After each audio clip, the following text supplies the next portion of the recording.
it's the staff.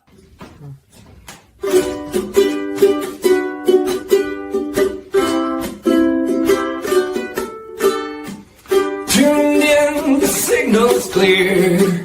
Coming through Geocache Talk. A voice on the line I hear. Coming through Geocache Talk. A stunning symbol of adventure, community, and storytelling. Its bold design shines with vibrant colors and a cool retro look. It's more than just a coin. It's a badge of geocaching passion. You can be part of the journey by supporting Geocache Talk on Patreon. Your patronage helps create inspiring shows, grow the community, and keep the adventure going. Join the network at patreon.com/geocachetalk. Geocachers, it's time to celebrate your achievement. Introducing the brand new Jasmer Challenge Geocoins, designed to honor your dedication to one of the toughest geocaching challenges out there. Each coin represents a completed loop of the Jasmer Challenge, marking your journey through the history of geocaching. Whether you've conquered Loop 1, Loop 2, Loop 3, or gone all the way to Loop 4, there's a coin for you. These stunning geocoins were designed by renowned coin artist Christian Mackey, known for his incredible craftsmanship and attention to detail. And at just $25 each, they're a must-have for any serious cacher. Don't wait. Grab yours today in the Geocache Talk shop and show the world that you've mastered the Jasmer Challenge. Have you subscribed to FTF Magazine yet? FTF Magazine is the #1 geocaching magazine available. It is a quarterly magazine that you can be part of. Subscribing is easy. Just visit FTF's website, ftfgeo.com. Don't miss out and subscribe today. Big thanks to our patrons, our new patrons. We had a whole week, I guess, or two without any new patrons, which is fine because we have incredible patrons, but we got a new one. He's actually a returning patron, Finley and his Drudge. Now, if y'all remember who that is, Finley was a good puppy dog, and his Drudge is his owner, and they live in Scotland. So big shout out to them. Shout out to all of our international patrons. But tonight, our featured patrons are going to be the patrons from states, provinces, and countries that start with the letter P, as in Paul. They are Chris, Daniel, Trisha, another Daniel. We had two Daniels, Neil, and Kevin. So thanks to all our patrons of all our shows for keeping them on the air, because we couldn't do this without you all paying the bills other than the lights. We got to pay for everything. So we appreciate you. So if you'd like to join, patreon.com/geocache talk, and $3 a month, you could to be part of that. You get a coin and a lot of cool extras. We're starting to do some extra things this year for our patrons that I think are cool. We're going to start introducing them, or not introducing. We're going to let them invade the studio from time to time. So that'll be fun to have them join us for a little bit and chat, and as we're getting ready for a show. So that'll be fun. And yeah, it's going to be great. So here we go with this great show tonight. And we've got a packed crowd of folks for this. There they all are. It's the Brady Bunch. We almost have one more. We'd have a full Brady. No, we need more of that for the Brady Bunch. Never mind. So all the co-hosts, so John and Jesse are here.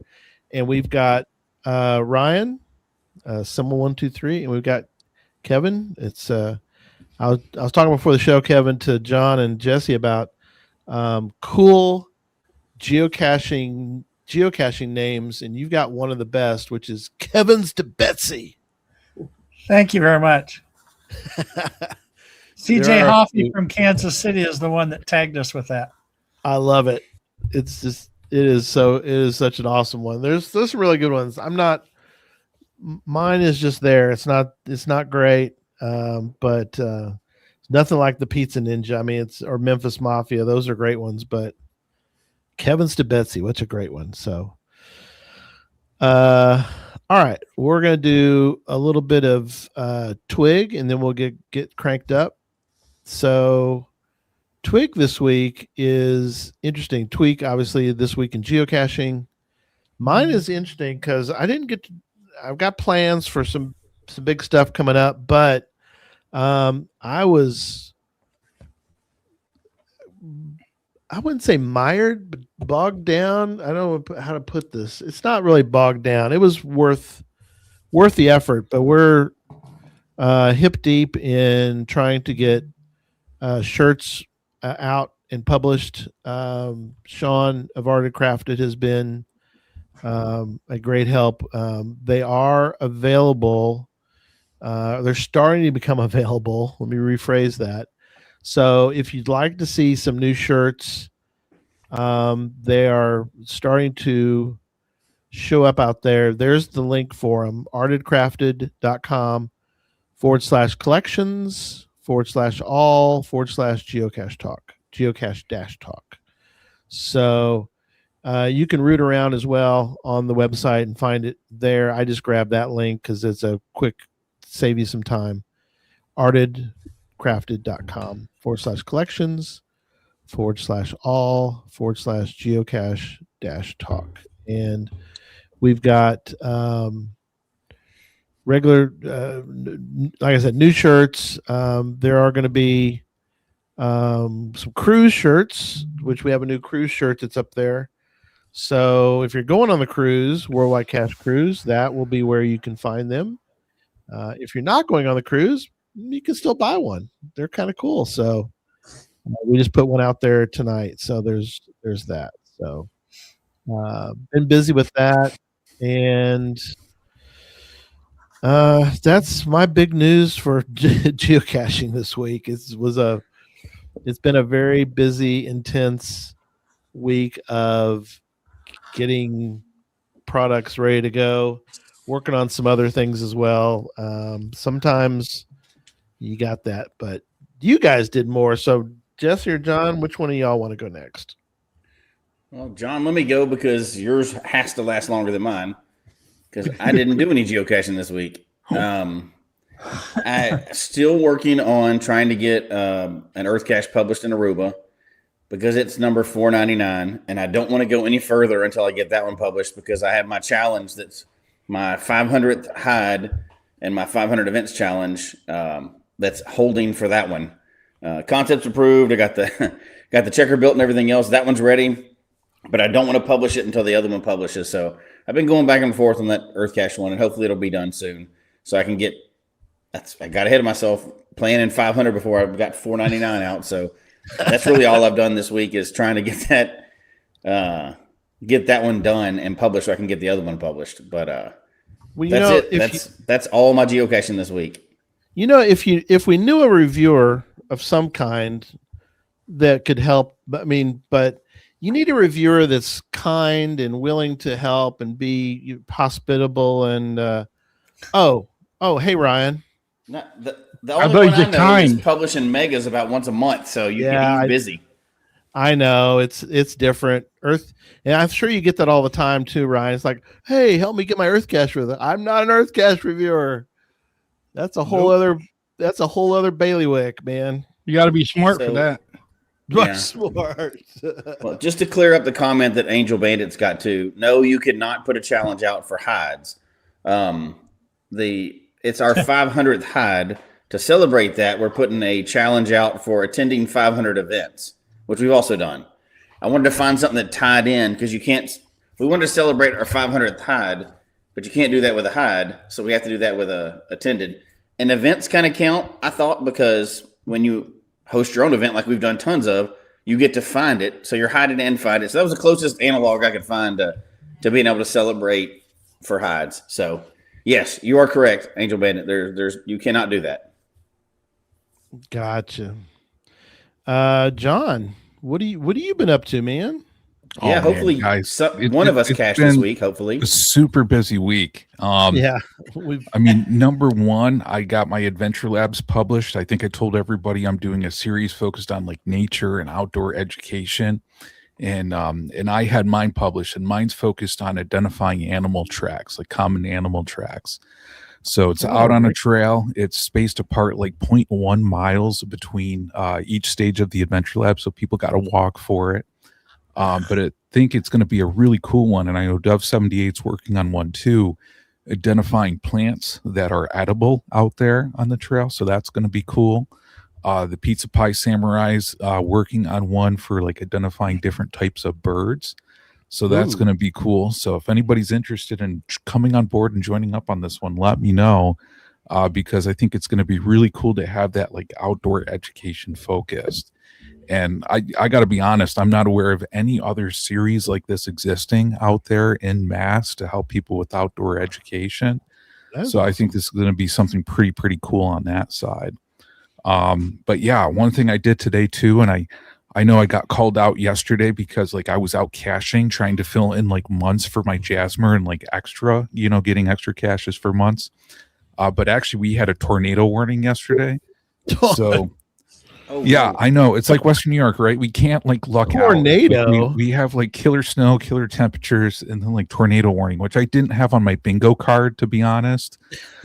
But on that one, I was like, okay. I was like, I found one cache tornado. I can call it for the day, I guess, right?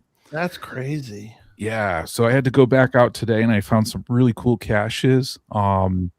A really cool library cache from Heck Yes 3. So that was awesome. A little free library one. Some from Fox Family Finds. So, I mean, that was awesome finding those. And I actually got like a log from a new cacher today. It was like one of their first few finds, and all it said was awesome. And I was like, awesome. You know what? I will take awesome over TFTC any day. There you go. Absolutely. Yeah, Chrysler King 987, awesome. Count you in. I will do, man. That is so cool. Thank you for doing that. Appreciate it. So I'll count you in for there too. And another cool thing I'm working on, and I think last year I talked about Operation Worldwide Cache Hide, and I announced the wrong date for publishing. Gary clarified with a graphic. Yes. But it's April 11th is when they're all going to get published out there for Operation Worldwide Cache Hide. So if you're not familiar with it, go to geocachingcentral.com. But, oh man, I so want to talk about the hide I'm doing. All I can say is Gary's agreed to be part of my hide and helping this cache. Jesse has, and Retired Guy is working on something really sweet for it too. So it's going to be pretty amazing, guys. I can't wait, to be honest. And one thing I want to share too in This Week in Geocaching, we got tagged in a Facebook post from GeoDandrew, and GeoDandrew actually just reached 10,000 finds. So big shout out and congratulations to GeoDandrew on that one. That is amazing, that is awesome. On that one. Very cool. Yeah. And pizza news, guys. Like last show, I talked about B&J Bish sending this like awesome gift for like hang on, pizza related. Hang on, John. Let me check on that. It's like, we like John from the show because we don't care about pizza, so that's gonna have to go there. So, hey guys, so I don't know. Did you guys just catch all those pizza updates? No, give the updates, John. I'm just messing with you. Go ahead. Tell us the story. Yeah. So guys, B&J Bish, awesome gifts that they sent that was pizza related, which cool. I'm going to talk more about that next show. But yeah, so much great pizza stuff in the works. And I'm happy to say, guys, I had a awesome pickle pizza before the show. Nice. And I appreciate some of the conversation like pre-show. I don't know about you guys, but I love these pre-show comments. Where is it? Jim said, does a 5-second rule apply to drop pizza? And there were some really good comments out there that a 10-second rule does make sense. And then Quincy Cryptid said, only if the pizza lands face up does the 5-second rule count. Yeah. And audio listeners, Kevin Sabetzi gave a thumbs up on that one, so I know he agrees. He got a thumbs up. Awesome. Well, thank you guys. That was good. So Ryan and Kevin, so thankful for you guys to be on and talk about GeoWoodstock. And I messed it up. Fortunately, we were corrected on the date. I don't know why and I didn't notice it at first because I put not date iteration. So I had put in in a note about GeoWoodstock 12. It's like 12? No, 22. So it's like it wasn't even Roman numerals. I had one person. I was trying to one avoid person do it as Roman numerals, so it made sense. I'm like, okay, they forget an X and an I.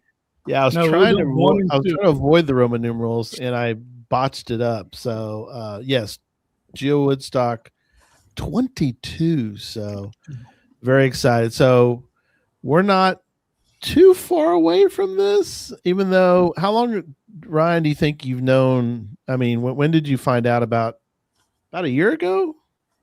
It was, I'm trying to remember when was, actually it was just before a year ago last year. Okay. So this time last year, we were putting the bids in for it. Putting the bids in. So it's amazing how fast I don't think people think about that either, is that you don't get a lot of time to prepare. I mean, people are like, oh, you got a whole year. It's like, there's a lot that goes into this thing. So oh yeah, a year is basically a barely. You have to set the groundwork before. You can't flip a mega around in less than a year. A lot of event spaces, they're booked out a lot of places for almost 18 months. Right. We got lucky, and the place that we chose was available, but it is humongous, and I think we should be pretty good on all the numbers that come in. And cool. We'll talk about all the fun events and side events, everything we got going on. Oh yeah, absolutely. So just to get people ready for tonight and the discussion, we'll put the link in the chat room, and we'll talk about the GC, because I think people need to know as we're talking, you can play along at home. So GC, B as in boy, 7 GWH, which is sort of like GeoWoodstock, but it's Hutchinson. GeoWoodstock Hutchinson, GWH, right? That makes perfect sense. So a little behind the scenes, we actually did try to get GWS. Okay. But if you've ever had a GC code with a 5 or an S, you'll find out that you're special because they don't allow them. Wow. Really? Yes. We found out the hard way. The real hard way. I've got 80 events in my queue that need to be used. You got, oh, really? Just click, click, click, click. Right. Hoping to get that one. I was going to say, does this one have a D Vickery like name to it with the GC code? Just like GeoWoodstock Hutchinson. Oh, okay. Like Nancy Boy Water Queen. Yeah. Yep. GCB 7 GWH. So pull that up and you can play along again at home. Just be careful. Just hit that little will attend button. That's right. There's a will attend button up at the top. And what do you know? By the time we're done, you'll want to come. I've got a will attend from a long ago. Gosh, I logged that a long time ago. So we're talking about the events. We're going to talk about all of it. So Hutchinson, Kansas. So when I think we talked about this back when you were like, hey, we're about to put this out there. We've got GeoWoodstock and it's going to be in Kansas. Like, cool. Where is this? Hutchinson. I was like, say that again. Hutchinson. But now that I've read about it, I know we're going to talk about it tonight. It's like, that's a perfect place for it. So how did Hutchinson come around, and how did and why? Let people know why you chose Hutchinson as a place to put in a bid. Well, most people, when they think of Kansas, they already think of Kansas City and Wichita and all those places. And the Hutchinson Fairground or the Kansas State Fairgrounds is actually in Hutchinson, Kansas. So that's one of the reasons that brought us there is we are using the state fairgrounds. So that's one of the biggest reasons. But if you've seen the logo that we have for our event, I know, Gary, you were talking about looking at swag and ordering swag. So have I. Yeah. So if you've seen Ooh, the logo, we've been playing with our swag as well. So that's actually one of the samples of the GeoCoin. And if you notice on the top, for those who are listening, it's GeoWoodstock XXII in Kansas, right through the middle, and on the top it has an astronaut.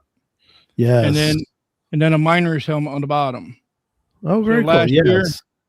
Last year in West Virginia that has a lot of coal mines and stuff like that. Well, Kansas, we have the salt mines. Yes. So we have events that are going to be at those locations. We'll talk about that when we start talking about side events. But when you think about Kansas and Hutchinson, there's actually a lot of history that goes on. We're going to add some lab adventures to the area. And actually, if you do a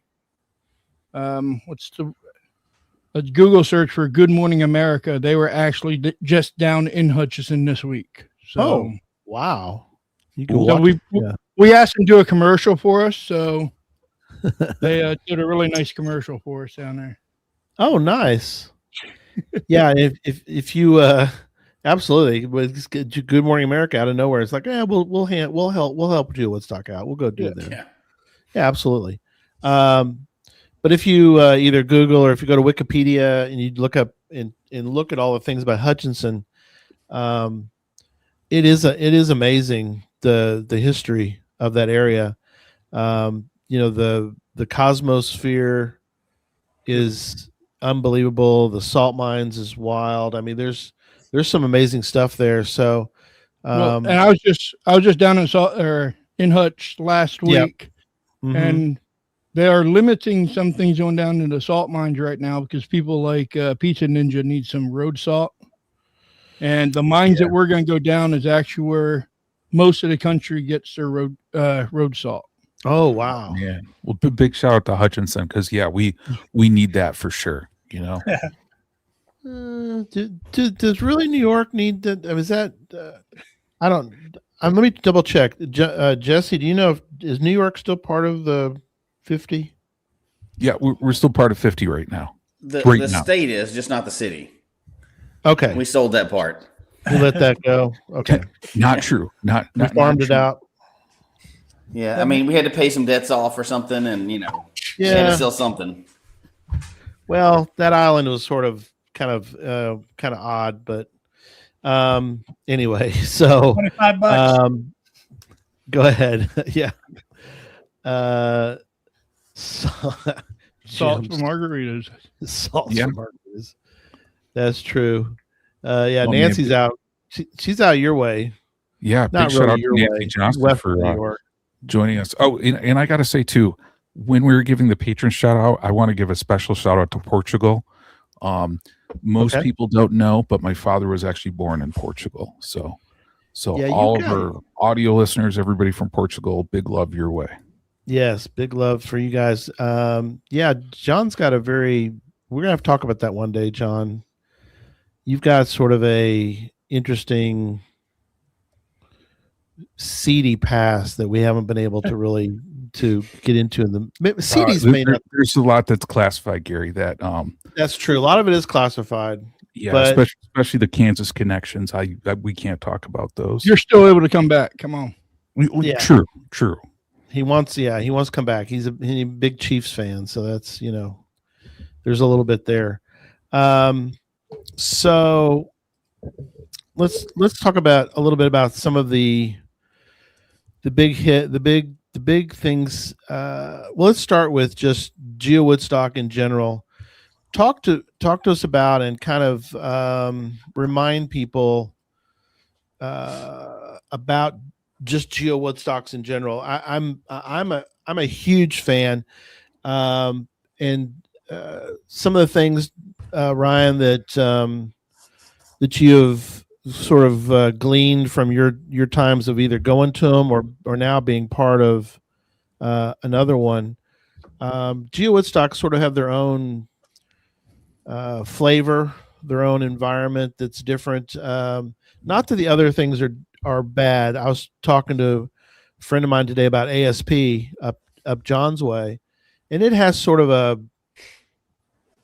a blueprint that's different than than other megas. So let's start by that, because if nobody's been to a GeoWoodstock before, kind of give everyone sort of a feeling, a flavor of what they're going to get in a more general sense about a GeoWoodstock versus other megas. So Either way. GeoWoodstock, Yeah. GeoWoodstock's been around, one of the longest mega events in the U.S. Yes. As we all know, there's all debates on 2020 and which one was first and who's been in. But GeoWoodstock has a long history of just going around the country, different places, and around not just the country anymore. They've been to Canada, so it's an international event. So they just go around to different places, and every year is different. We bring a little bit of taste of where you're at. I know I've helped with a couple of different ones. When you're in Texas, you have to have Texas barbecue. You have to go to the racetrack. They were closed. Mm-hmm. When they're in Cincinnati, they did it in amusement park that is known for that. When they did it out in Colorado, as Jesse knows, you have to do it on the 14th of. So it's GeoWoodstock 14er for all the 14ers out there. So it's been around for a long time. When it first started, it was meant to just get geocachers together and celebrate accomplishments. So when we are coming out here, we're going to get everybody together in Hutchinson, Kansas, and spend about 4 or 5 days running around having fun. Yeah. That's the cool part is, like he says, that it not that the ones that don't move are bad. I'm not saying that. It's just different because GeoWoodstocks move around the country, and also, like you said, even into Canada. But GeoWoodstocks to me are amazing because they go through a whole process of bids and the committee on that goes through and makes the decisions. But I think that the ones that I've been to have always knocked it out of the park, and I know you guys are going to do that as well. A whole different area. I love that. Not that it's bad to go back to the same area, but it's nice to go to another area. I know geocachers tend to really geek out about a whole different part of the world, a whole different part of the country or world. When we did Cache Fest Oklahoma, we had a lot of people who were like, "Oh my gosh, this is awesome! I've never been to Oklahoma and I want to cache there." So, what are some things that, from a caching sort of perspective on it, would you want people to kind of know about that are either being planned or that's already there? We can talk about the ones that are near there that I know about, but what are the ones that or what are some things that you'd want to point out kind of from the caching side of things? Well, Hutchinson's has a has a river that runs through the Arkansas River. Yeah, and there's going to be a geo trail on the Arkansas on the river. And there's a company down there that will rent kayaks for you. And I think, if I'm not mistaken, there's 23 caches along the river. Oh, nice. For people to get. We're going to have a geo art in the shape of a rocket. Cool. And I think that that design is almost ready to be published. I don't know for sure. I think that the committee got a chance to take a peek at it today. I know Owen's trying to get on the podcast, but he's having communication issues. Yeah. I've been texting with him. Owen's our man that's been doing the real work on the ground with all of the new geocaches, most of them. And that's Owen from KC, in case you know him. Yes. And then we're also going to just have, local cachers are going to be putting out some new ones as well. And there's a little burg about 20 miles outside of town called Inman. And they are so excited that we are coming to Hutchinson that they're rolling out the red carpet. They've got a museum that is normally only open on Sundays, and they're rolling out the red carpet, and they are opening it up the whole week before, so that people that are coming into town or want something to do can come check out the museum. With a new lab adventure. Oh yeah, with the new lab adventure. Oh, nice. Oh yeah, gotta Very love cool. those, man. It's a very welcoming town. Of course, Kansas, for the most part, is that way anyway. Mhm. But as all of you have experienced from Mingo, Hutchinson is the epitome of hospitableness. That's a good word. Thank you. You just made it up. I'm Yeah. Right. We've been fortunate to be this Jesse and I have been to the Mingo Madnesses. They've been in Megas in Kansas and also Moga in Manhattan. Mhm. I forget who ran that one. Man, never mind, doesn't matter. But Some guy. oh, that was Ryan. But you're exactly right. They have been great. The folks have always been so hospitable. It's some great parts of the world is a great part of the world is Kansas. Yeah, Love Hayes Kansas. isn't bad either. That's correct. Yep. I Hayes. think that's their motto. Yeah. That's on the signs when you roll into town. Is that what it says? Okay. Yeah. We ain't bad either. Those big tourism magazines. Right. Ain't bad I either. like it. But speaking about tourism magazines, I know Yeah. talking with the chamber down there in Hutchinson, we have been posted everywhere down there. They are ready to have us. Very cool. I have different businesses and organizations calling up saying, how can we be a part of what you guys are doing? But Holly and the rest of the staff down there are spreading the word big time. As a matter of fact, they've even put it out to the state of Kansas. We have people calling from around the state. I know we're talking to somebody about sponsorship from Abilene and a couple different areas. Oh yeah. And I'm actually talking about all the tourism people on Wednesday. I'm actually getting on a conference call with them on Wednesday about geocaching in the whole state. So everyone's very excited for it. So Megas just continue to get bigger and bigger and more accepted by, city councils and towns and visitors bureaus and everything else. It's really becoming, for the game that's supposed to be a secret, it's really becoming extremely mainstream. yes, definitely. It does. I know some other games do help let people know what it is. Because of course everybody knows about Pokemon Go. So you just tell them, Pokemon Go. They're like, yes, you're like something like that, but better. Something like that. Yeah. That's good. But only part of ours. Yeah. Then you try to get into but we find stuff. Do you always find stuff? Well, no. Sometimes we go to parking lots and get 400. And then sometimes we just take a picture at a place. And then sometimes we just do geology lessons. But ours is really different than Pokemon, I promise. Some of them, they're actually things you actually find. That's right. You're really selling it there, Jesse. Just saying. It's not a very good elevator pitch if you have to spend with them that long. They're like, dude, I don't care. Yeah. Because people, do you find them indoors? Well, no, but sometimes if you go to Cache Odyssey, Kansas, you can go into a state capitol. Oh, there's something hidden in the state capitol. Well, sorta. But there's actually two at the state capitol. Yeah. Oh, yeah. But we never bury them. Well, except for a couple of them. Well, but those are old, so that doesn't matter. Yeah. Right. Oh, we can bring Owen. We're bringing Owen in too now, I think. Oh, here it comes. Here's the trouble. Well, but those are old. There he is. Hey. Trouble coming. How you going? Hello.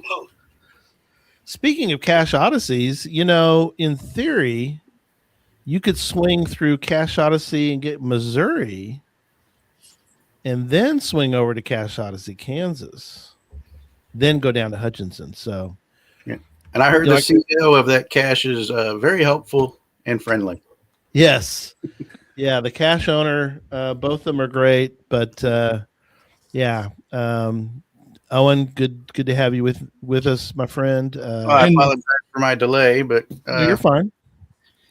You're good. We're getting into the meat and bones of this mega. And both Cache Odyssey, Kansas and Missouri are on the committee. So Nice. Our Kansas Cache Odyssey hider is watching.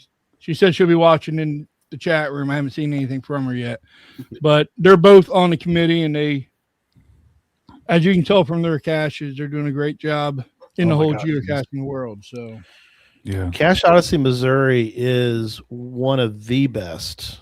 I'm just telling you. Agree. Yes, it is incredible.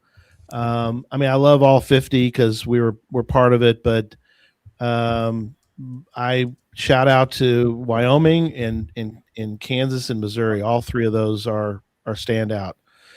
But back to GeoWoodstock. yes. So a couple people mentioned something in the chat room. Jim Thunderstruck mentions his all-time favorite megas to attend.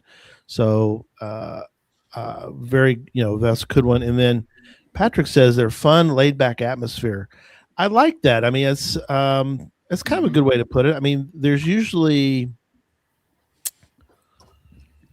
there's enough, and everybody's different, obviously, about what they like about megas.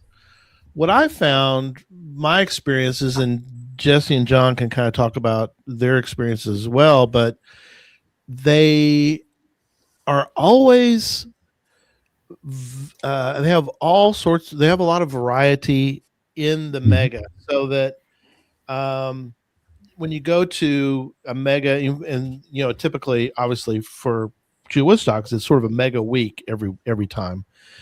They are so good at sort of giving you a whole variety of things to do, to see.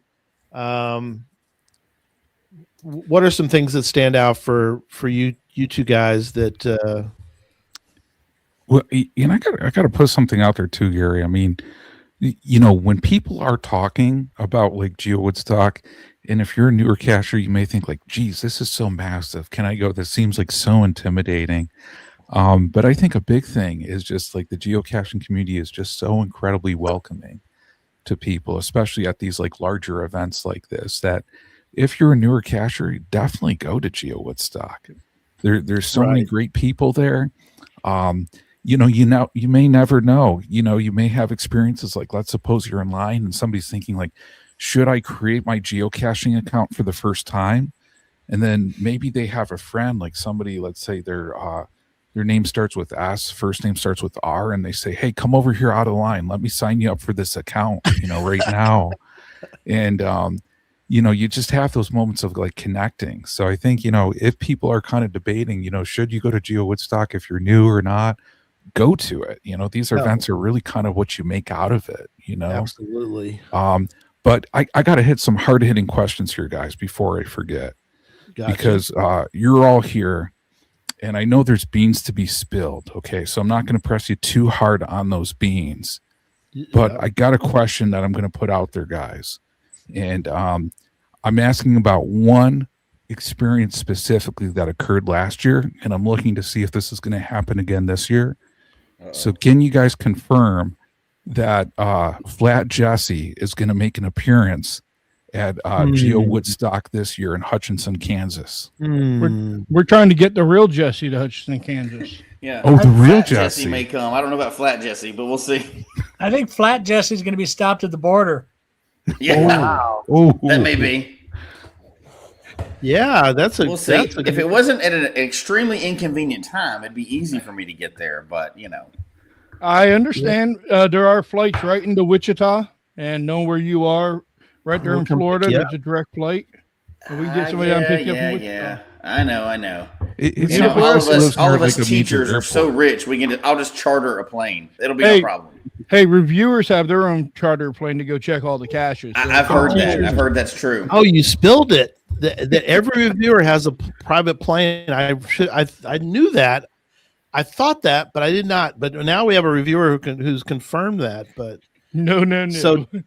So Jesse coming to GeoWoodstock this year would be epic. So I want to be there. I want to go there. I love Kansas, and Ryan always puts on a good event, so we know that. And Kansas is fun, and GeoWoodstock usually draws a big crowd, but it is still an easy one for people to attend, even if you haven't been caching for 10 years. I think I've been skipping them because I have this trauma. Because 10 years ago I went to one, and this short dude from Texas showed up, and I've been suckered ever since. That's At least one day a week into doing something, and it's usually more than that. And I don't know that it happens to everybody, but it happened to me. I got conned into it. But are you talking about the Texas guy, that like smooth talking Texas guy who just he gets us to do all kinds of stuff.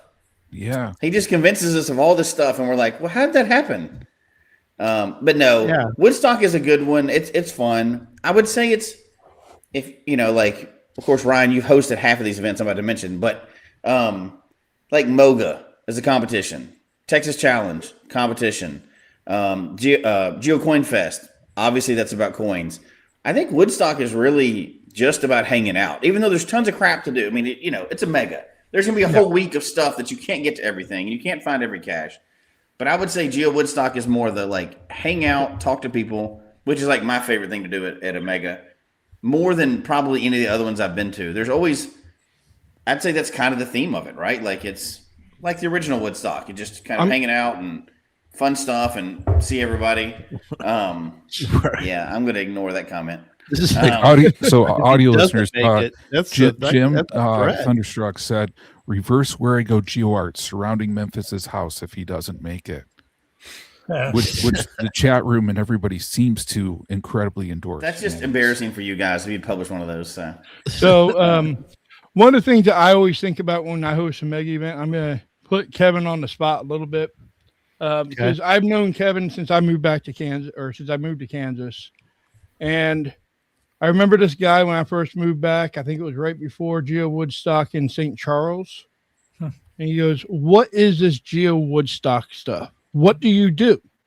And he was trying to figure out how do you do a GeoWoodstock?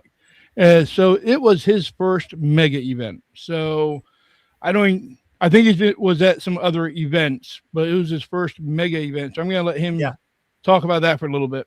It was, and I'm glad you pulled my chain, Ryan, because I was trying to get in there somehow, but I wasn't getting in sideways.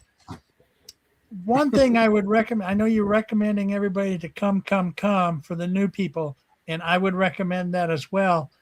However, those of us that have been around a couple of years, make sure you don't forget, kind of like church, for those of you that go to church, don't forget the visitors. If somebody looks lost, go up to him and say, hey, is there anything I can help you with? Can I help you find something?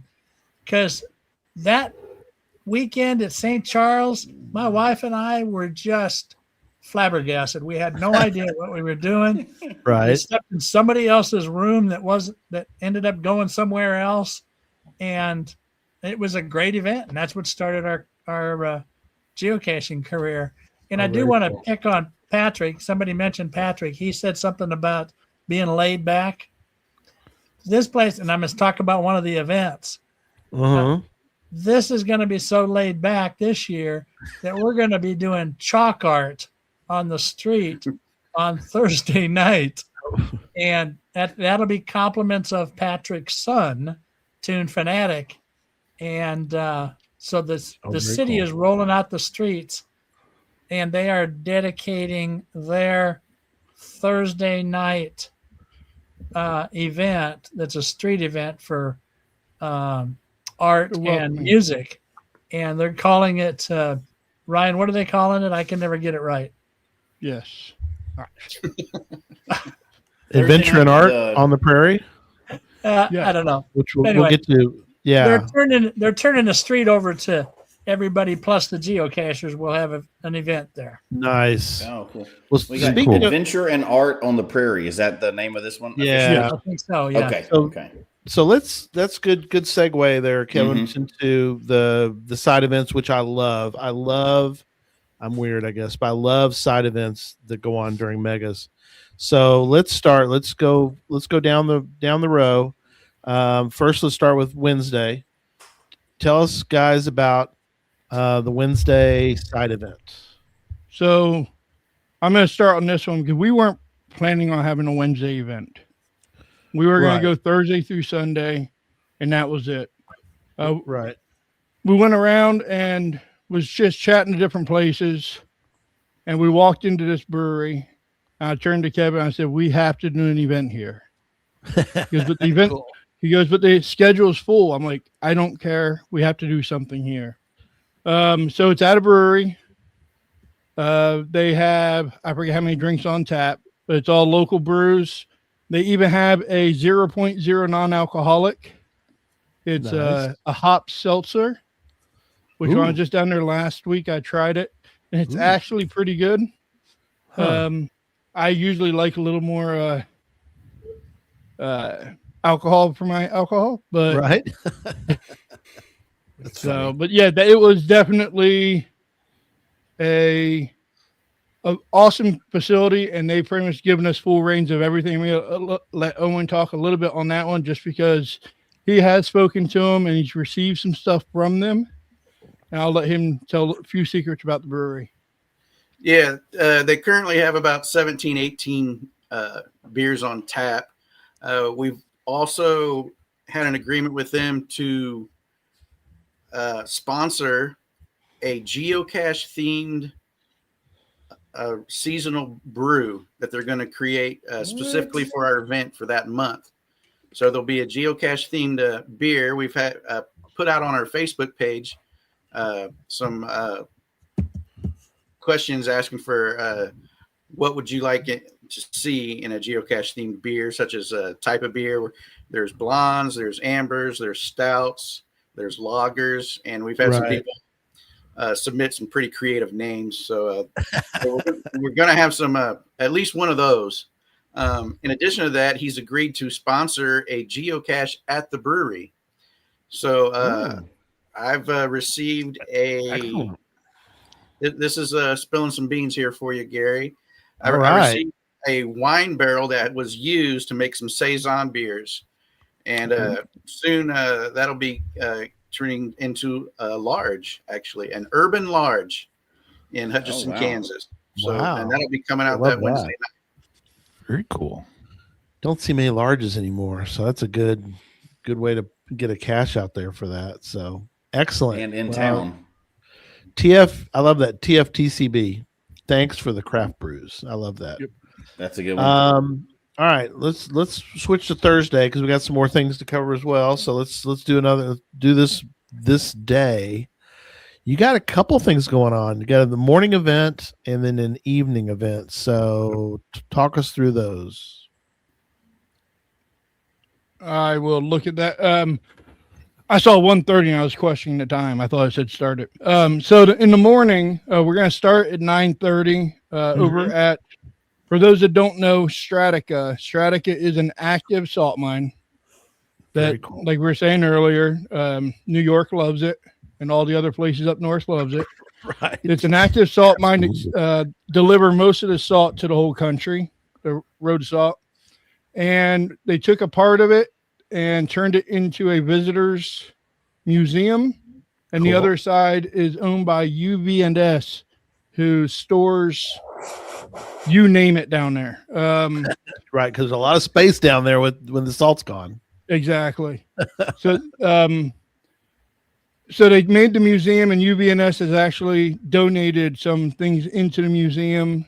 Like you can see, I think it was a couple different costumes from Batman and a couple different movies. Men in Black. They actually have some of the props.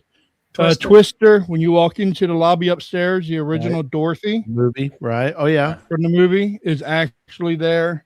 That's but they cool. store all this stuff down there because it's always 68 degrees and like 40 40% humidity, so Right. stuff can last forever down there. Right. So there's There's They a lot of haven't- Hollywood memorabilia that's kept there that a lot of people don't know, and original prints of movies too, such as the original Wizard of Oz and things like that, are kept there. Oh wow. Oh, wow. that's interesting. so Yeah. I see a question.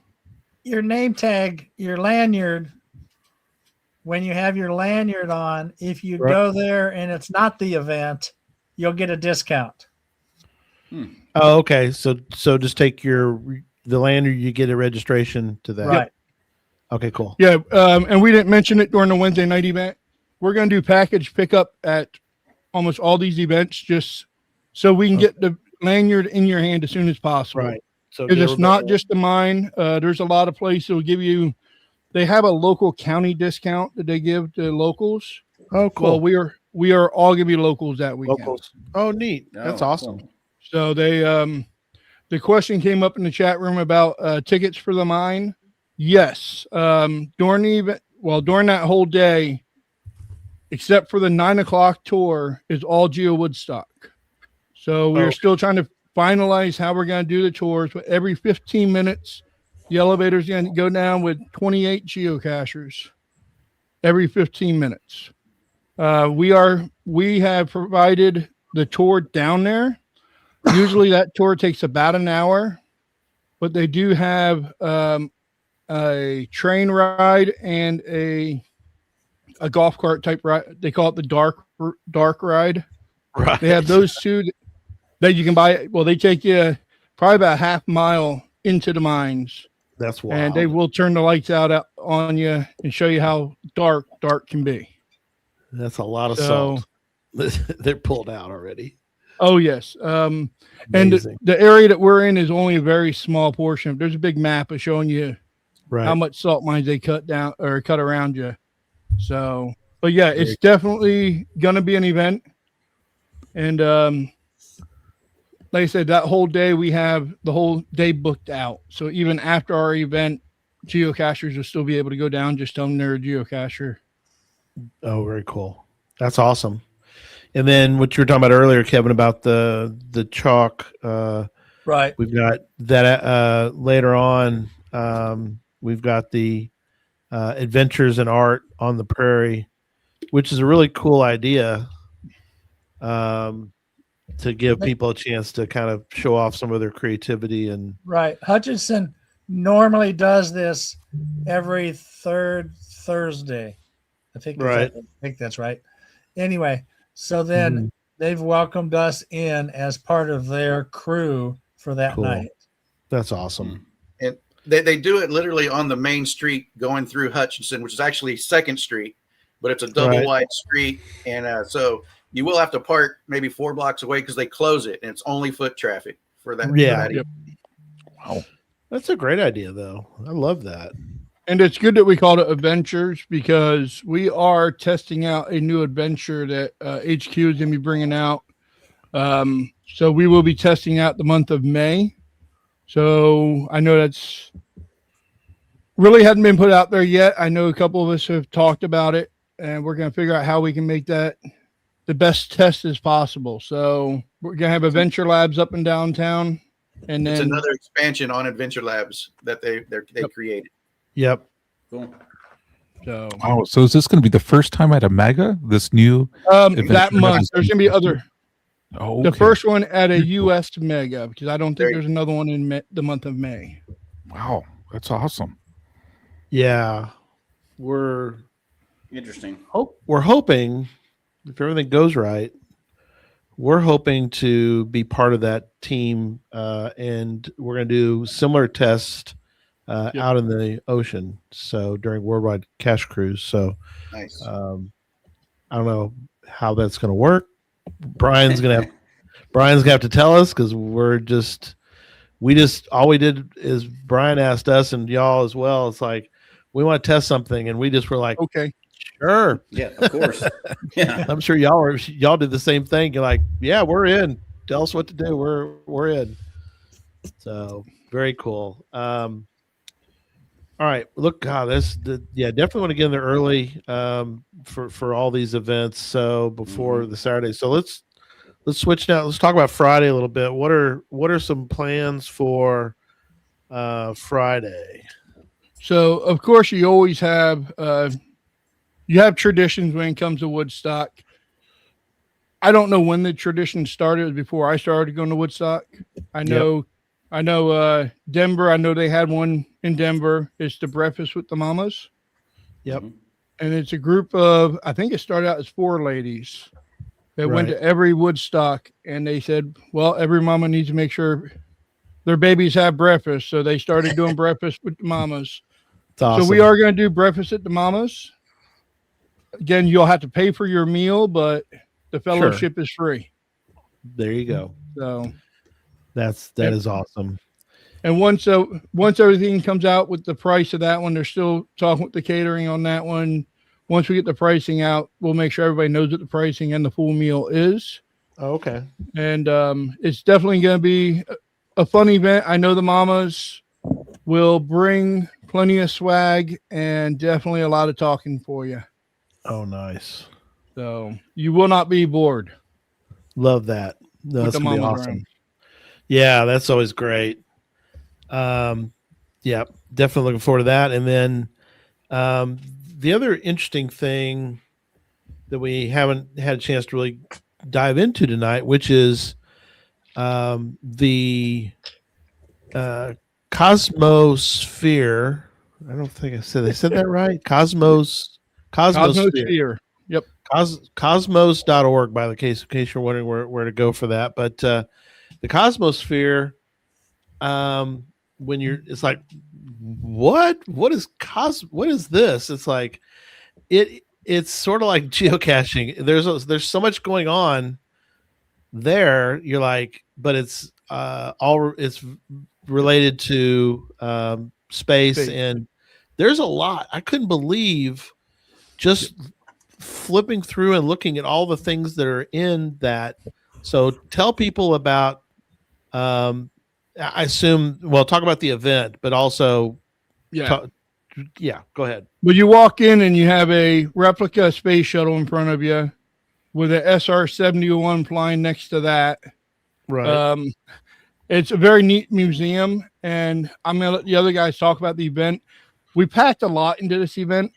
Some of it's going to be breaking news. Some of it's going to be stuff that's already on the cache page. Yeah. So I see that you have the 5 to 9, which is a good place to start. You one of the other guys want to kick off at the event? I just like to, I'll go ahead and say that if you're a VIP, then you get to come in an hour early. Nice. And you will get to have your own tour with a docent to walk around with you to answer questions. Now, once the 5 o'clock comes along, then there will be people stationed at various points, and then they will be showing movies. So we've got some movies that we're going to pick. I think one of them is Jesse Goes to the Moon. No, I'm kidding. They'll be like documentaries, I'm telling you. And then there'll also be some lab stuff that we'll learn all about. I didn't catch the whole thing because I'm not a space nerd. That's where I'll be. Since Ryan threw that out there. And then, so that'll be from 5 to 9 for everybody. Nobody's seen that one, Happy Hodag. Jesse Goes to a good one. That was awesome. Go Happy Hodag. You won the show. Is this where we want to reveal what we want to reveal? Well, first, I'm going to reiterate what Kevin said, is the actual event is 5 to 9. That, as he said, if you have a VIP package, all you need to do is walk in with your lanyard at 4 o'clock, and you get a personal tour of the entire facility. And it is the largest collection of outer space memorabilia next to the Smithsonian. Yes. Anywhere. It's actually a Smithsonian level museum. Right. They actually do carry that logo. And yeah, they're incredible. They've got one-of-a-kind exhibits, interactive shows. They have a great planetarium, big theater there too. I mean, there's So just amazing. Mhm. It started as a planetarium. The lady that just loves space. It was Right. all her private stuff that she ended up, and now it's what it is. They've had 3 renovations. Owen was talking about this lab that they have that I want to go to. They say they blow stuff up in it. So what better thing to do than go to a lab where you blow stuff up? They have 4 separate venues that will show roughly 45-minute movies, like Kevin said, and those will be on a rotation. And so if you have a VIP, you can come and you can see the entire museum and see each of the videos as well as you rotate through after 5 o'clock. And if you want to see some of that, those movies will finish about 8 o'clock. So you still have that final hour to go through the museum if you want to see the videos before that and get the full experience. And then after that, well, let's talk about the other thing that's in the museum. Okay. Yeah. So for those who haven't seen, we have put it out. It's not out on Icon yet. We have to finish a couple more steps, but we will have a new GPS adventure maze. So it'll be, I call it version 4. Okay. All this, only reason the Icon's not out yet because HQ has to approve all the panels, all the information, all the panels. So GPS hopefully, maze. Yep, a new GPS adventure maze will be in the Cosmosphere. The first opening will be at the Go to Space event. Signal Goes to Space. Okay. So cool. that's another exhibit that you'll be able to see, but that will be open all weekend. And it's in an exhibit space just inside the foyer area, and you do not need to pay to go through the maze. You can access it without going into the maze, into the Cosmosphere Museum. Yep. Only on that evening is the Cosmosphere Museum free for geocachers on that Friday evening. However, you can go at any time With the clear lanyard. Memorial Day on Monday with a discount. All you need is to have your lanyard. So, And the maze will be open to the public. So Yes. the Gen Pop will be able to stop in and take a peek at it and find out what geocaching is all about. Yeah. Amazing. I see don't what know. you did there. Jim did ask what happens to the panels. Well, this one here, it's going to be this one here is going to be a new maze for 2 years. So Okay. with the little behind the scenes with the process, you sign the contract for 2 years for it. So they will continue. We have just opened up the Friends of GeoWoodstock. They're on our cache page. And also, when we first opened it up, we had sponsors of GPS Adventure Maze. Sorry, I think I said Woodstock. Sponsors and friends of the GPS Adventure Maze. Oh, cool. Those funds help pay for all the new panels and everything like that, and any sort of travel and plans that we have with that event or with that maze. And speaking of that, our store is still open. Yes. We'll talk about that real quick now. I know Kevin just spilled the beans a little bit about the VIP, getting access to a lot of places. Yep. One of the themes is the places we're taking you. If you went down there on a regular weekend, you'll probably be spending anywhere from $30 to about $60 for the places we're taking you for free. Wow. Right. So That's I think the Salt Mine total, just the one that we are taking you on, it's a $19 ticket. But then with the, if you do the trains and everything with that, I think it came to be about $40 a person. So it's definitely a fun weekend. We've negotiated the best we could for all of our pricing. So it's, when you do a Woodstock, somebody told me, when you start hosting a Woodstock, you spend Woodstock money, which is a lot more than just a Moga or any other mega. Yep. And we definitely make sure that we are committing to that. And we'll spill the beans on another thing. I'll let Kevin go ahead and spill it. Oh, Because we want to get everybody out of the museum. So the event goes from 5 to 9 at the museum. Yes. We want to get everybody out. So how do you get that quickly? Can I get a drum roll, guys? Hang on. Hold on. I can get you that. Let me Right. hang on. At 9 o'clock, we will be unveiling a drone show right outside the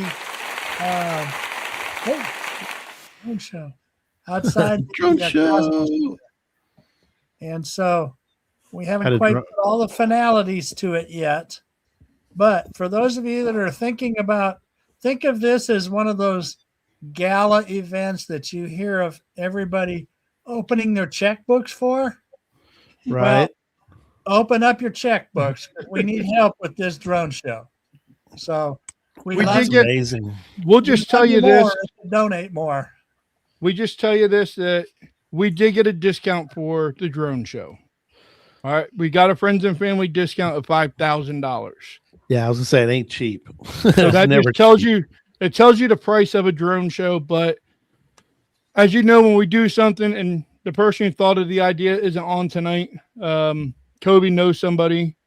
And when he brought the idea up, I'm like, you know what? That's something that I've never heard done before. And that's amazing. So let's push for it. We keep looking at the checkbooks and everything like that. It's going to be tight, but a mega event's supposed to be tight because I'm only wanting to make $1. Everything else, as long as all the expenses are paid, $1 is all I need because that covers all the expenses. I am not in this to make any money because I won't. So I get my geocache. You can. Andrew. For a large donation, and you can contact me. I'm Kevin Stabetsy, and That's I'll right. let you know how much it will cost you to get your name and lights up there. That would work. I'd like to see that because Yes, as Ryan mentioned, the discount is $5,000. That's not the price. that's the discount. Less we got off the total price, and it is happening. Of course, the more money we get, the bigger it can be. We're already guaranteed. I think what he say it was 100 to 125. Drones. It's 150 drones. 150 drones. And Minimum. it's a 14-minute show. So you'll have drones going up making different scenes for 14 minutes. Very cool. I've had some people sit there and talk about how crazy the idea is, but with GeoWoodstock, it's only going to be in Kansas one time, so might as well do it big. Yeah. And it just fits perfectly with the Space Museum. And if you think about Wichita, which is less than an hour south, it is the airplane capital of the world. So why not put something in the sky? And also, right outside the Cosmosphere is the Hutchinson Community College, and they've agreed to let us use their stadium, which is right across the parking lot from the Cosmosphere. So everybody will have a stadium seating to view the drone show. So everybody will have a good seat and a place to watch. Yep. Oh man, that is so awesome. That's amazing. I mean, Brian, y'all are kind of setting a high bar for the next Woodstock. Yeah. You guys are ruining the next one. If you don't go to it anyway, why do you care? That's true. That's a good point. Shot fired from Kevin. That's right. Well, no, he only goes to the Giga, so. Oh, okay. Oh, I skipped the Gigas, those fake ones, but look, when it's not in May, I'll be there. That's right. When it's not in May, we go back to the July GeoWoodstocks, but that's an argument for another day. For another show, because that isn't still an option. People don't realize it because it's been a long time, but I think it's in the guidelines, or if you want to call it bylaws of in the bylaws, you can either do May or you can do July, and so Memorial Day weekend, 4th of July weekend is what they asked for. Yeah, and with all the events in the summer, as we all know with Cache Fest, that one's in the summer, and just a lot of places it's more expensive because I looked at the pricing for the summer event. July, and it is a little tricky. First of all, Kansas in July, it's kind of hot. So I know the 68-degree salt mine would feel really good God, feel great.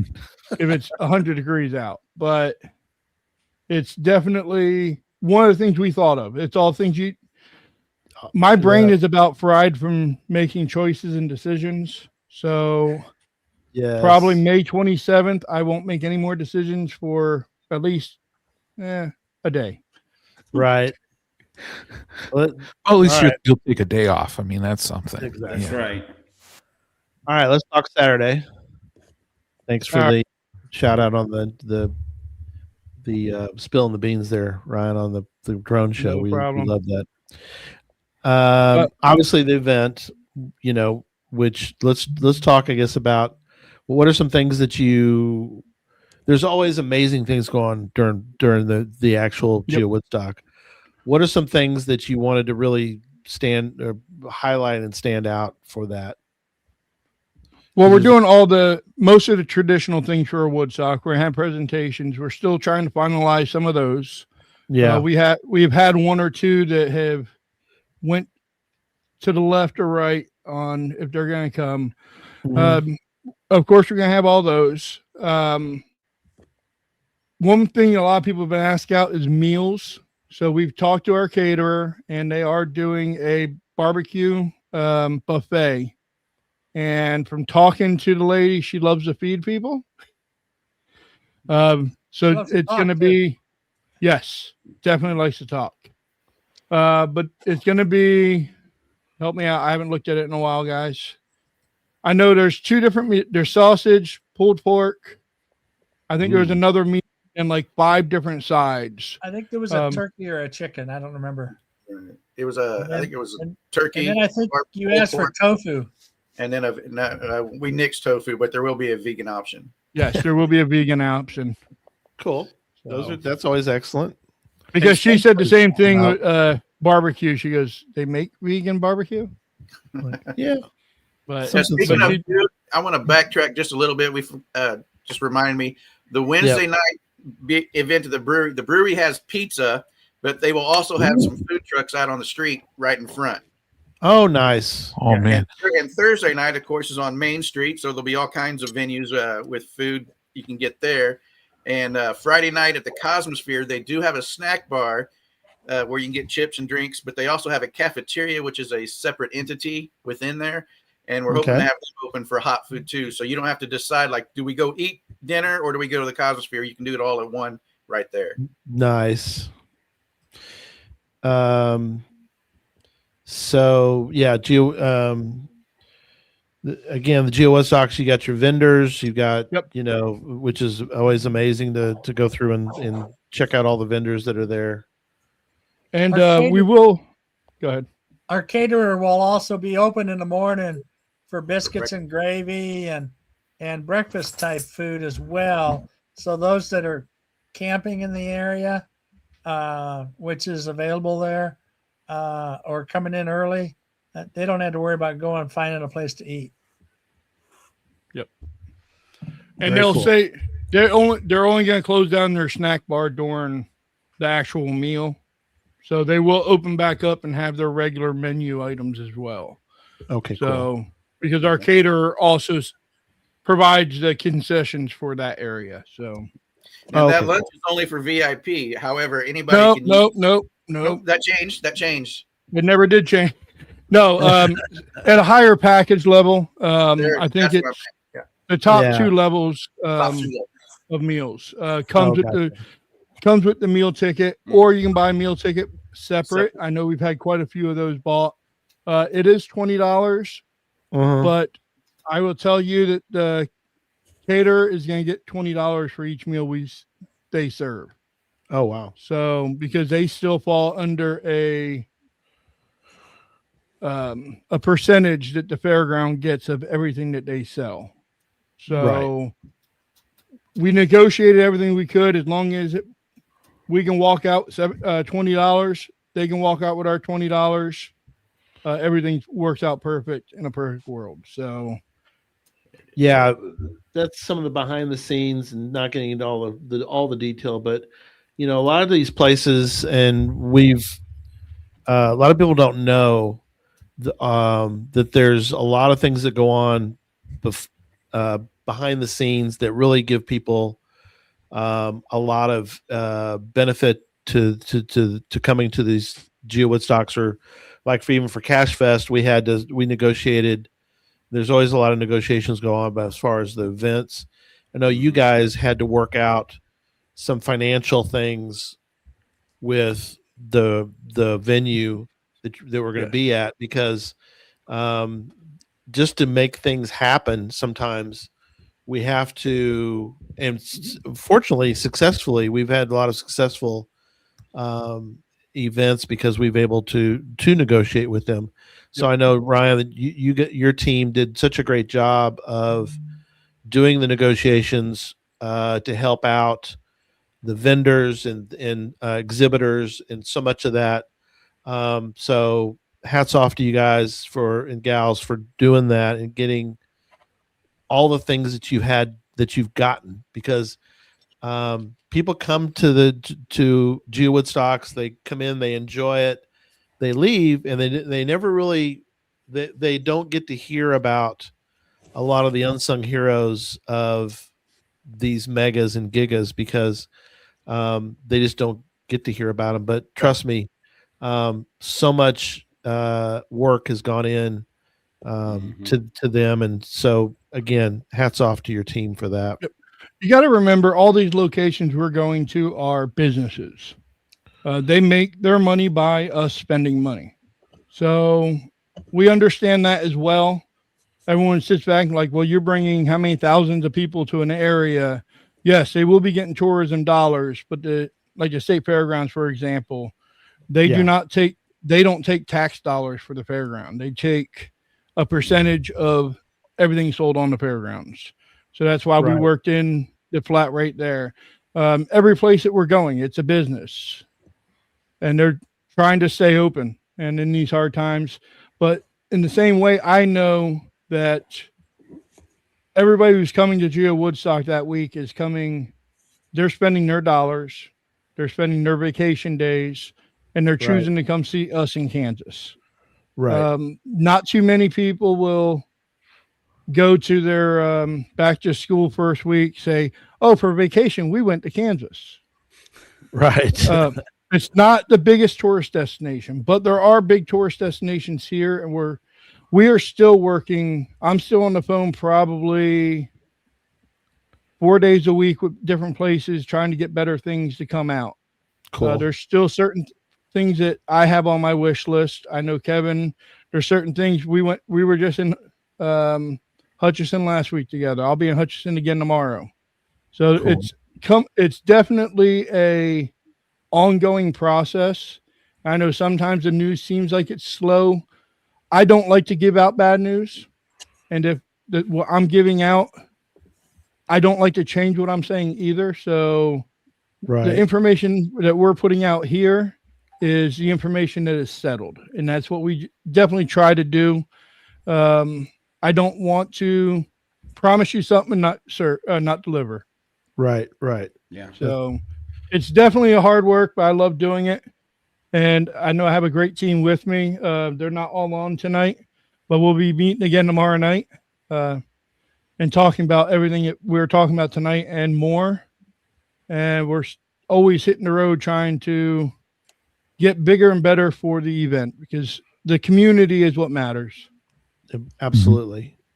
Then we've got a sort of a tradition that we're going to have again, Midnight Madness. People can trade path tags or whatever you want to. I guess you could trade coins if you want to go that. There's a lot. Too. There's going to be a lot of coins traded. Yeah, I remember Kobe is also on the committee. He's also a coin guy.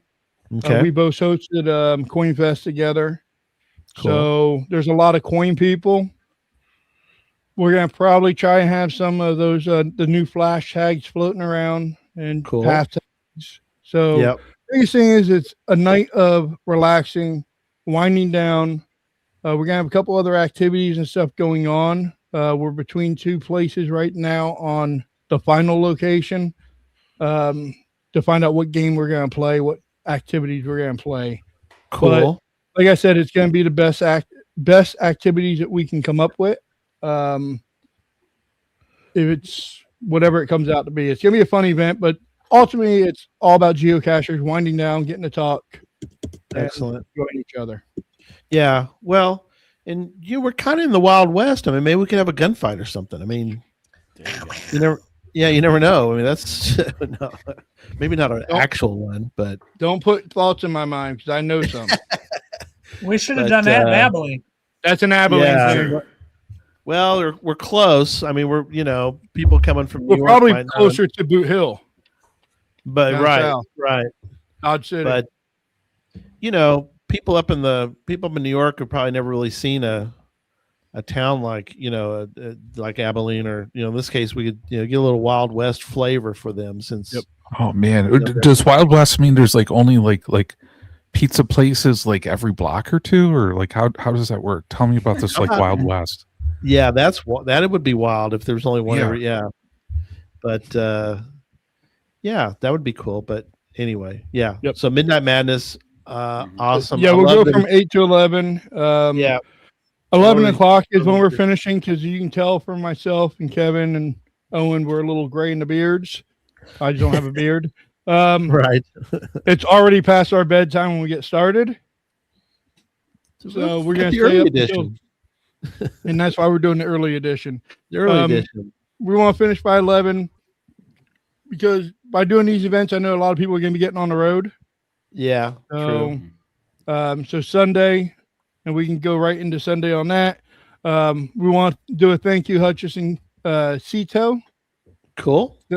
We are working with both the Parks Department and the Rec Department of Hutchinson, and they are going to be separating us.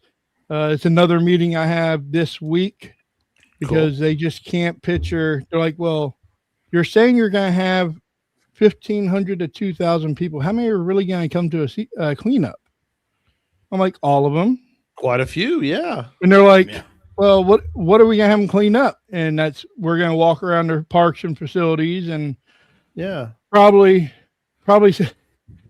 separate up a little bit and go do a little bit of maintenance around the different parks. That'd be great.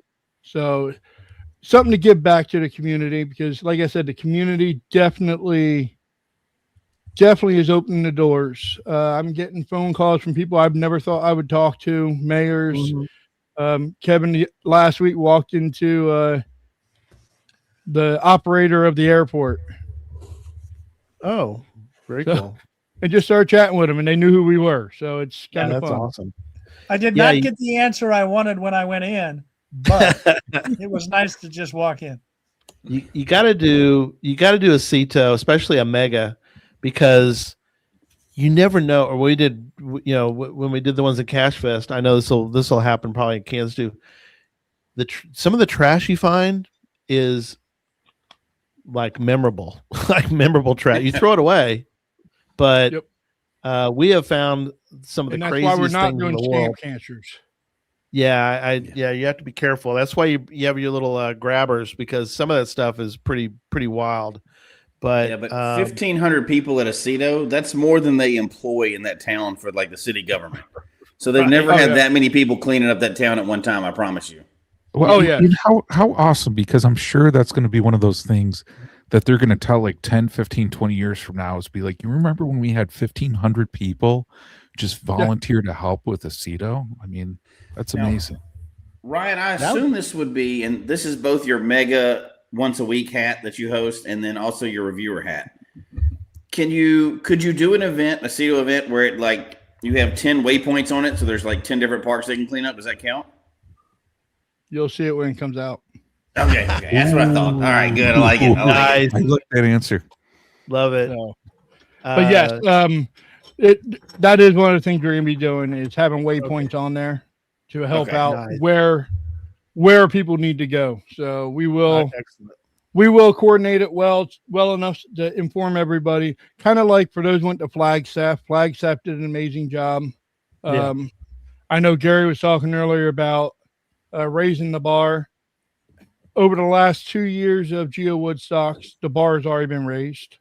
Fu Manchu and his crew down in Flagstaff, and then last year, You don't even have to talk about West Virginia because Memphis Morgantown. won't remember the gig anyway. So That's right. That's right.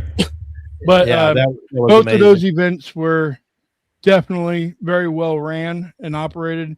I was behind the scenes at both of them, so I was watching behind the scenes.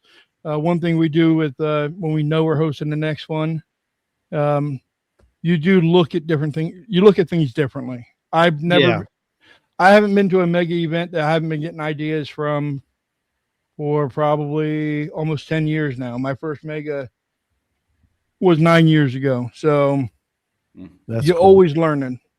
Yeah. Well, we do have some questions. I've said before on the show, and just a reminder, if you do put something in the chat room, sometimes we'll put a star by it, and we'll come back to that at this time. So, John, take it away. What do we have? Sounds good. We got a lot of good questions in the chat. Some of them in Bell on the Move asked, and not GeoWoodstock related, but who has submitted a Maker Magic event? So just as a reminder, and Ryan raised his hand on that one. So yeah, look out for those Maker Magic events because there's going to be an awesome bunch out there. And knowing if Bell on the Move is doing one, I don't know if he is, but I'm sure there's going to be a bunch of really cool gadget ones out there. He said he did. Oh, awesome. And Excellent. then Patty Phillips asked a very important question, guys. Patty says in regards to the brewery, gluten-free beer, ? Is there going to be gluten-free beer there? Ooh. I do not know. Okay. We can ask. Yeah, I'm trying to remember. I think he did have an option for that. It was one or two, but we'll find out for sure. I guess I'll take the hit and go back to a brewery and drink more beer. Yeah. Okay. I didn't know that was a thing. I didn't know they could do gluten-free beer. Oh, yeah. Yeah. And then Scam Cashers asked, is the salt mine at Hutchinson, is it anything like the one in Salzburg, Austria? I have not been to the one in Salzburg, but I've heard about it. The one we're in does not have water. I know the salt mines in Austria still has water in it. So, Oh, wow. this one does not. And I know, like I said, Good Morning America did an amazing thing last week, and I had like 4 people tag me in it. Thanks for those that tagged me in it. Right. But it's pretty much, we could just show this on here and be our Thursday promotional video. Dang. Only thing is only thing we're paying for, we're not paying for you to do any of the rides, just a museum. So Right. you'll still be going 680 feet below surface. It's only a 90-second dark elevator ride, Jay. Why is Jesse shaking his head? You want to go 680 feet down, Jesse? Not in a little tiny elevator, I don't. It's a big elevator, but no. And to be fair, because I've seen all the comments and everything like that. I did shoot some videos down there. Look for them on our Facebook page here coming up. I may take some other people so you don't have to see me all the time. But when you think of the salt mines, first of all, the elevator shaft are taking down 28 people at a time, so it's not a small elevator. But once you get down there, you go into the open caverns, and they're 10 to 12 feet tall. Wow. So it's bigger than any room you're ever in. And I asked the question because, remember, I like to know when I'm bringing a couple hundred people down into a salt mine, what if? And they do. I did find out what their alternate evacuation plans are. And they are an amazing setup. What they do is they turn all their trams that they have taking through the dark tours, and they go over to the active salt mine. And they use their big elevator and pull people up on that. So there is a safety precaution set because, again, they're a business, they're insured. And with Kevin being in the insurance business, if they're insured, they definitely have a great plan and procedure set. And I've been down there 3 times already, and I'll be down there definitely a couple times that day. Yeah. Hey, thank you, Ryan. And Ryan, there was a question on social media too, posting about the salt mine in a Batman costume. And a few people said they've never seen Ryan Simmels and Batman at the same place at the same time. Do you want to comment on that, Ryan? No I'll comment. save you from that, Ryan. Thanks. Scamp Cashers questioned or said something about camping. He's camping on site. We didn't discuss camping. If you are a motorhome or a pull behind, I don't know all the correct terminologies, but as long as it's not primitive, you can do that on the fairgrounds themselves. So within walking distance of Woodstock. And it's $30 a night unless you spend 7 nights. Yeah. Then it goes down to 20. And it's go ahead. It does have electricity, both hookups, water and sewage. So it's a full site. They only have 200 and something of those, so make sure you book now. And for primitive campers, there is some primitive camping in the area. I don't know the specifics on that, but there is some within the city limits. One of them is Dillon State Park, I think it is. Nature Center. Dillon Nature Center. And talking with the state park, there's 2 of them just south that do primitive. Oh, cool. Good to know. Cool. Hey, we do at Bell on the Move giving a shout out, Ryan. He says it was an absolute pleasure working with you on GeoWoodstock 20. And he said Ryan puts on an incredible event on that one. Oh, yeah. Agreed. Moga was incredible. That was years ago. What year was that? 2017? 17. Yeah. And last year. Yeah. And last year, Moga was also in Kansas last year in Abilene. Oh, that's true. Their Geo Tour will still be open. They're getting more coins.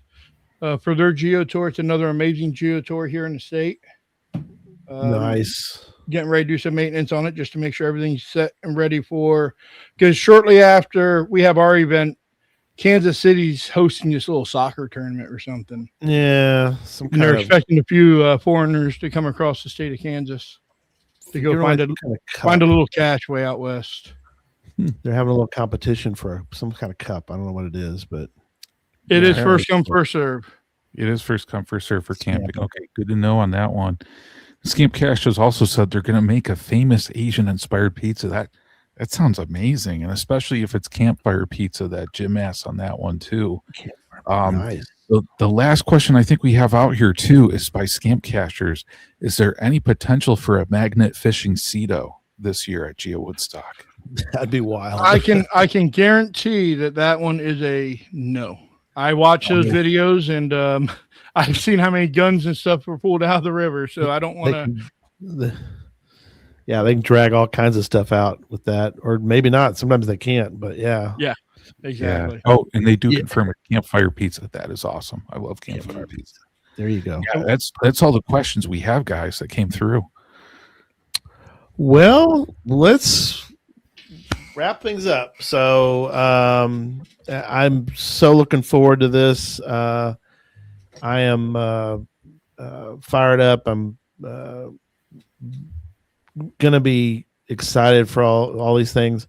I have my brain sort of mostly still trying to figure out cruise stuff, but this is high on my list of things that I want to do, and so looking forward to it. So we'll go finish going around the room and let the 3 of y'all kind of give your final thoughts. But we're gonna let John and Jesse go next.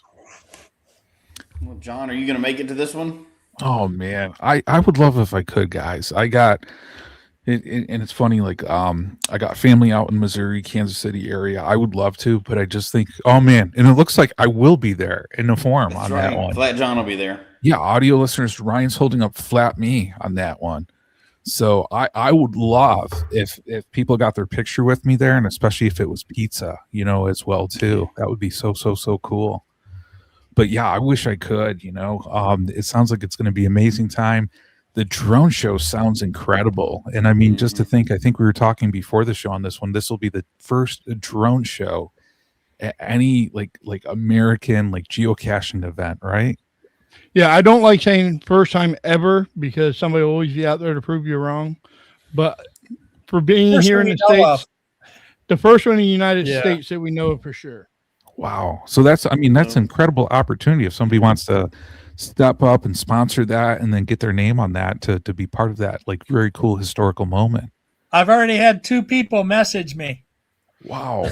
Want their name on it? Yeah. have their geocaching logo put into the sky, into the stars. Yeah. Yeah, I'm going to tell you guys, I'm going to buy a couple scratcher lottery tickets after this. That's right. And if one of them does come through, I probably will put in a pickle pizza request for like a logo up there. So I'll keep you guys posted if those scratchers come through for me. If it's a big enough prize, we'll even give away pickle pizza at the event. Oh, there you whoa, go. Okay. no, don't. I'm going to buy a couple more scratchers now. Exactly. Yeah. Real other quick question as we're wrapping up.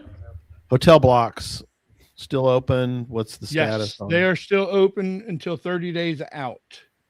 Okay, cool. So It's a little different than the store. The store. Yeah. Just a reminder. March 15th, correct? March 15th is the the Ides of March. Yep. GeoWoodstock's shop date closes. And we have to put all the orders in. Yep. I know all the swag that we've tested and seen, like I showed the coin earlier. We had the bags. They were supposed to go out and be tested yesterday, but people decided not to go out in the lake.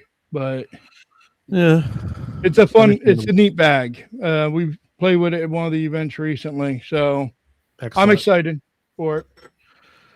Well, what are some final thoughts from you guys? I was going to say one other final thoughts from me. Oh, go ahead, John. I'm just going to wrap it up.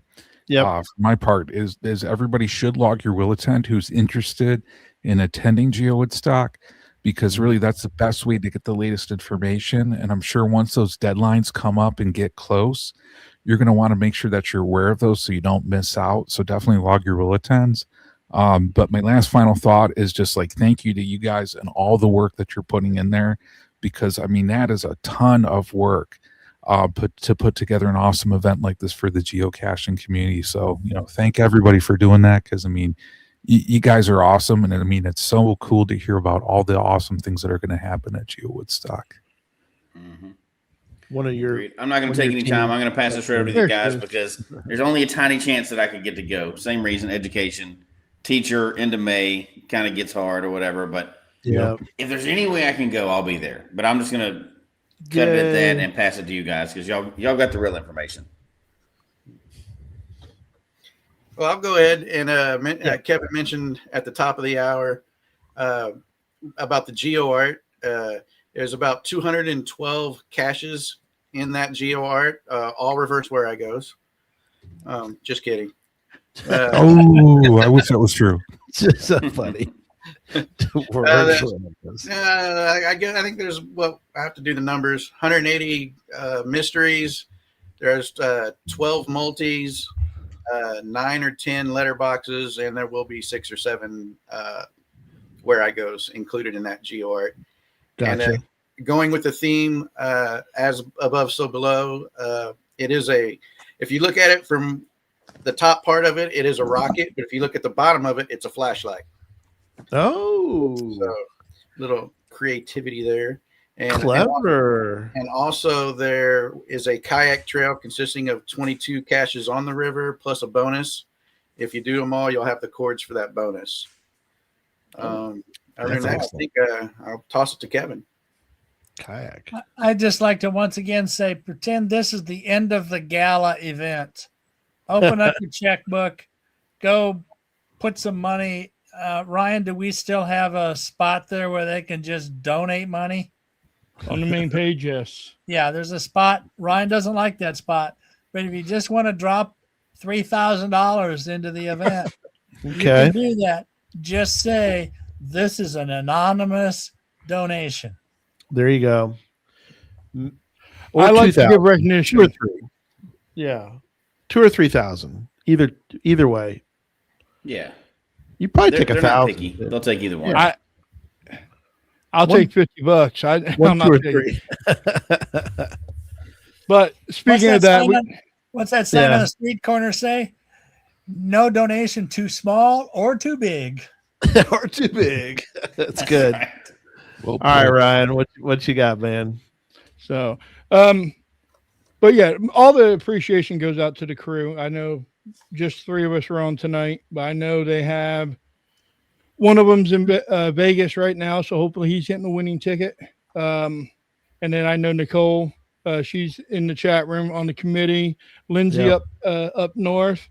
And then I know I'm going to forget somebody because for some reason his name just jumped out of my head. In Wichita.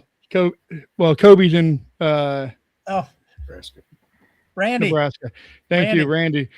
I had his caching name in my head. Randy down in Wichita. So those are the main organizers, and then we have a whole bunch of volunteers that are jumping on, and they're jumping on both feet in. So I just want to thank the community. Like Kevin was saying, we do still have sponsorship things available. We did build some pretty good sponsor packets. Yep. And we did even go up to, I think it was a $2,000 sponsorship. It's a little bit different than the drone show. The drone show, I've had a couple people texting me as well about the drone show. I had one lady talk to me. I was down at Bamarama a couple weeks ago, and she heard us talk about a special event on another podcast, and we told them the price. And she goes, well, I can't give. I think the price we told them was $15,000. I think we did put it on that show. Wow. She goes, I can't give that amount of money. But if I found 50 other geocachers to put $300 or $30, my math's not working. Okay. But more or less, every penny counts to help make that money. So if you do want to just put a little bit in, let us know if it is for the drone show, right for a drone show. I like to recognize people, and that's why Kevin says I don't like to just PayPal link thing. Right. Let me know, because I do get the reports, myself and Kobe, get the reports of a PayPal donation, and I don't want you to come up to me the weekend of the event. Well, I sent you $60 or $100 for my package. Well, I sent it through PayPal, which you can't really do, but I don't want to be the bearer of bad news the day of the event, because as everybody knows, I do try and be fair with everybody on everything that we do. So I appreciate everybody. Looking forward to seeing everybody. Like Pizza Ninja said, log your will attend. We're going to have notes going out all the time, just because there's a lot of things that are starting to wrap up, and gonna be I think it's gonna be great, whether it's one person or all the people. Oh, it'll be excellent. Looking forward to it, guys. Thanks so much for being on tonight and giving us all the lowdown. It's been so informative and it's very inspiring. Can't wait. I'm getting very excited for this event, and looking forward to it. And keep us in touch. Give us any updates. And we'll put them up in the update part. Yes. You didn't say the other breaking news. The other breaking. Wait, they've got more breaking news. Hang about on a minute. About our latest sponsor. Oh yeah. Hang on. Let's. We are kind of doing this kind of late, but I mean, we definitely can. We can do. We can do this. Oh no! Gary just spilled the beans.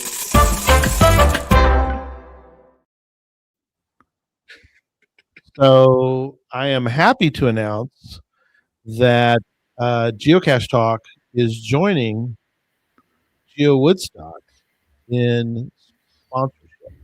We will be sponsoring GeoWoodstock this year, and we are so looking forward to being part of the group that is sponsoring this great mega. And we appreciate your sponsor. Yeah. So yes, we're excited. I think Kevin wants different. I think he's looking for diamond or some kind of crazy jewel, but I don't know if it'll be that. But we are gonna be sponsors, so we are gonna help out. Ruby Ring Pop. Ruby Ring Pop. How much is that one? $75,000, Kevin. No, that's too much, buddy. I'm sorry. But we are going to be sponsors. We're looking forward to that. So again, thanks, and thank you guys for being on tonight. Thank you for having give us updates. We'll do updates as we do for our during our update time in the early on in the show. So, and thanks to everybody for being on. Thanks for all the great questions, and Looking forward to seeing everybody in Hutchinson. So that sounds great. So anyway, good night, everybody. All right. Thank you. Yeah, you guys, if you do tune in on Tuesday, we got a great challenge talk coming up. It's on the world's oldest geocaches, strategies for finding September 2000 geocaches. So that's Tuesday, March 10th, 6 p.m. Pacific at 9 p.m. Eastern. Join Emily and Tim for another great challenge talk coming up. Perfect. Thanks, John. I forgot about that. I appreciate you reminding us or bringing that up. Thank you. Good night, everybody.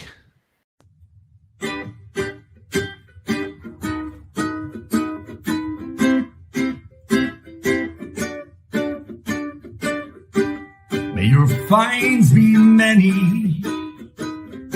and your DNFs be few.